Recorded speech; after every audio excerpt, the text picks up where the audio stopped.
Pastor Ed here with Daily Devotions for Saturday, November the 4th, 2023. There's so much we could talk that I could talk to you about Martin Luther, but I want to kind of close out with this week of devotions talking about his marriage to Catherine von Bora, or Katie as she's affectionately called. You may have heard the story of how she was one of a group of nuns that were kind of inclined to go along with the Reformation beliefs, and so they escaped from the convent, and Luther smuggled them out, and then he had to find husbands for them, and she was the last one, and he finally married her. I think he was 41, she was 26. By most accounts, it was a very good marriage. They had 6 children together. They seemed to have a good back and forth with each other, and in fact, it's reflected in some of the stories about them. One such story is that for family devotions, Martin Luther was once reading the account of Abraham offering Isaac on the altar, the story in Genesis 22, and his wife Katie, was upset. She said, "I do not believe it. God would not have treated his son like that." But Katie, Luther replied, "He did.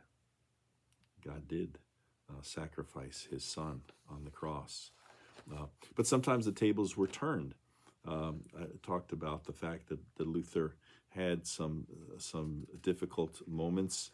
The story is told that at one point he once spent a number of days in this really deep, dark, black depression over something I don't even know that had gone wrong. And on the third day, his wife, Katie, came downstairs dressed in black, in clothes for mourning. And so Luther responded, "Who's dead?" And she said, "God." And Luther rebuked her, saying, "What do you mean God is dead? God cannot die." "Well," she replied, "the way you've been acting the last 3 days, I was sure that he had." It's also interesting, the faith and kind of, again, the back and the forth, and 6 children. And, during the plague, they brought people in and nursed them in their home, and she was kind of the mistress of the house, and had some side businesses and going on and so forth. And Luther was always bringing students and people in to eat, and a lot of what he said, just kind of off the cuff, ended up being written down, and there's volumes and volumes of these so-called table talks. But both of them, at the end of their lives, reflected the faith that they shared throughout those lives. Reportedly, the last words of Catherine von Bora were these: "I will stick to Christ as a burr to a topcoat." I will stick to Christ as a burr to a topcoat. And Luther had his own moment. At the end of his life, he had to go on a trip out of town to take care of some business and negotiate some kind of settlement. And he wrote letters to Katie. He addressed her as the housewife of the heart, Madam Doctor, Mrs. Brewmaster, Madam Pig Marketer. Apparently she raised pigs. Madam Sow Marketer in Wittenberg. And then he would sign them, "Your old lovebird," and "the willing servant of your holiness." But it was a difficult time for him. He was old. He had some health issues, and he was overcome by weakness, again, while he was away from home. And he was ill, remained at one point, spent a couple of days in a room, although he was, like I say, traveling. Health did not seem to worsen. James Kittelson, one of his biographers, reported his health didn't seem to worsen, at least not noticeably. So no one had any idea that the end was near, but apparently it was. The only remarkable thing about those final days came from a scrap of paper they found in Luther's pocket. And in this little note, he declared this: "No one can think that he has tasted the Holy Scriptures thoroughly till he's ruled over the churches with the prophets for 100 years. And then Luther added this: Hoc est verum vir sind alle Pettler. This is true. We are all beggars.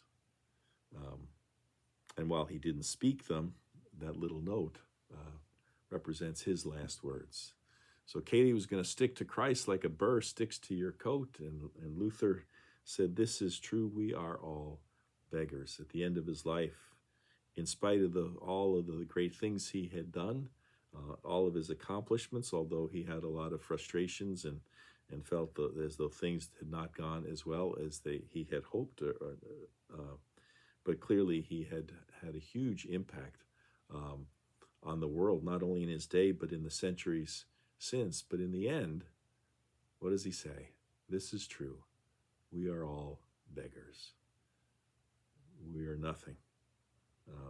Nothing without God, without the grace of God that gives us hope and promise and strength.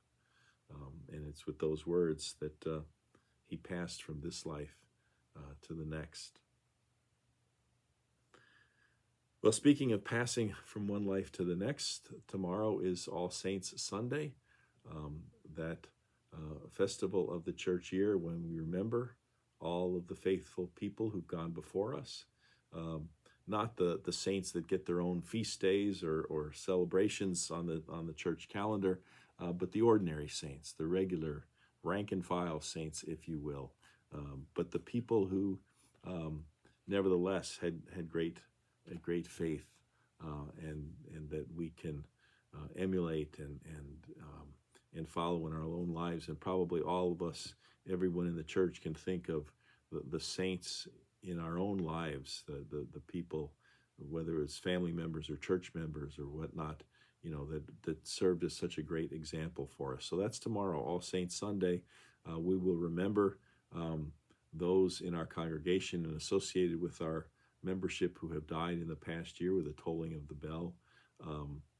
And so hope that you'll come and join us for worship either at 9 o'clock or 11 o'clock, as I say, and the live streaming at both services as well, or if something prohibits you from worshiping with us tomorrow morning, to watch the service on our YouTube channel later in the day or next week.